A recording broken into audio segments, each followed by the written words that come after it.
Hello दोस्तों, स्वागत है आपका अपने यूट्यूब चैनल द अधिकारी पाठशाला में। आज का हमारा टॉपिक है अभी रिसेंटली ही जो बिहार के विधानसभा का इलेक्शन हुआ है, 18वीं विधानसभा का, उससे रिलेटेड कुछ फैक्ट के बारे में पढ़ेंगे हम। तो चलिए स्टार्ट करते हैं। इस इलेक्शन में जो जिन्हें जिस गवर्नमेंट को सबसे अधिक वोट मिला वो है बीजेपी गवर्नमेंट, जिसे 89 वोट मिले। एंड उसके बाद है जेडीयू गवर्नमेंट, जिन्हें 85 वोट मिले। उसके बाद है आरजेडी, इन्हें 25 वोट मिले हैं। एंड उसके बाद जनशक्ति पार्टी रामविलास की, इन्हें 19। उसके बाद कांग्रेस को 6%। यानी इसकी आप क्रोनोलॉजी भी याद रखिएगा कि सबसे पहले बीजेपी है, उसके बाद जेडीयू है, देन जनशक्ति है, फिर आरजेडी यानी कि राष्ट्रीय जनता दल, इन्हें 25, और फिर Congress, RJD and INC, Congress. उसके अलावा हम कुछ और फैक्ट से रिलेटेड चीज़ें देख लें तो इस बार जो चुनाव हुआ था ये 243 सीटों के लिए हुआ। मोस्ट इम्पॉर्टेंट 2 चरणों में ये चुनाव हुआ था, 6 और 11 नवंबर को। कुल मतदान इसमें 66.91% मतदान पड़े। एंड इस बार 2020 की तुलना में 9.6% मतदान अधिक पड़े थे।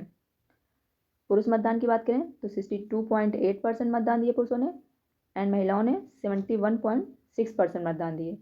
यानी महिलाओं ने इस बार पुरुषों की तुलना में सर्वाधिक मतदान दिए हैं।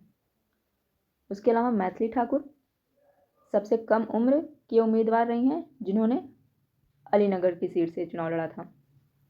प्रथम चरण में मतदान 65.08% पड़े, ये 121 सीटों के लिए इस बार इसमें पड़े थे। एंड दूसरे चरण में 68.76% मतदान पड़े 122 सीटों पर। इसमें 29 सीटों पर महिलाओं की जीत दर्ज हुई। इसके अलावा हम कुछ और फैक्ट के बारे में देख लेते हैं। तो इस इलेक्शन में एनडीए गवर्नमेंट को टोटल 202 सीटें मिली।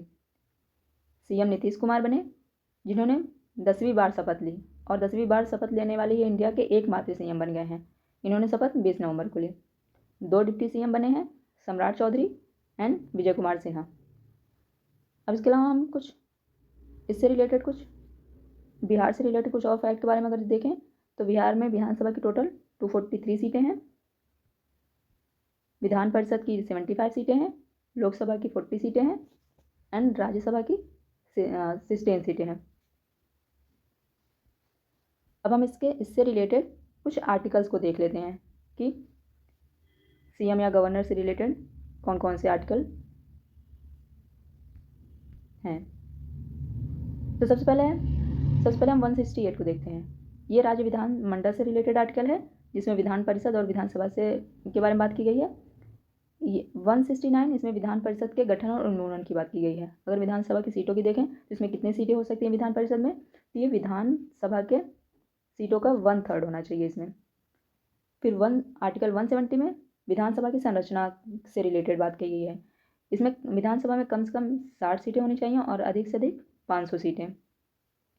फिर आर्टिकल 163 गवर्नर की सहायता और सलाह के लिए एक मंत्रिपरिषद होगी, जिसका प्रमुख सीएम होगा। उसके अलावा 164 आर्टिकल में सीएम की नियुक्ति गवर्नर द्वारा की जाएगी, एंड अन्य मंत्रियों की नियुक्ति गवर्नर द्वारा सीएम की सलाह पर की जाएगी। आर्टिकल 167 सीएम के कर्तव्य दिए गए हैं, जिसमें कहा गया है कि गवर्नर को राज्य के प्रशासन से संबंधित सभी निर्णयों और प्रस्तावों के बारे में सूचित करने का कर्तव्य सीएम का होगा। इसके अलावा अगर हम देखें तो आर्टिकल 325 में निर्वाचन आयोग से रिलेटेड इलेक्शन कमीशन के बारे में बात की गई है, और ये इलेक्शन कमीशन विधानसभा का चुनाव, इलेक्शन कमीशन हमारा विधानसभा का चुनाव कराता है, लोकसभा का एंड राष्ट्रपति यानी प्रेसिडेंट एंड वाइस प्रेसिडेंट, इन चारों का चुनाव कराने की जिम्मेदारी इलेक्शन कमीशन की होती है।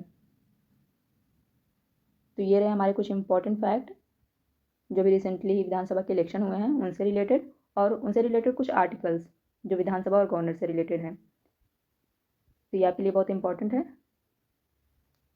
वीडियो को पूरा देखने के लिए थैंक यू सो मच।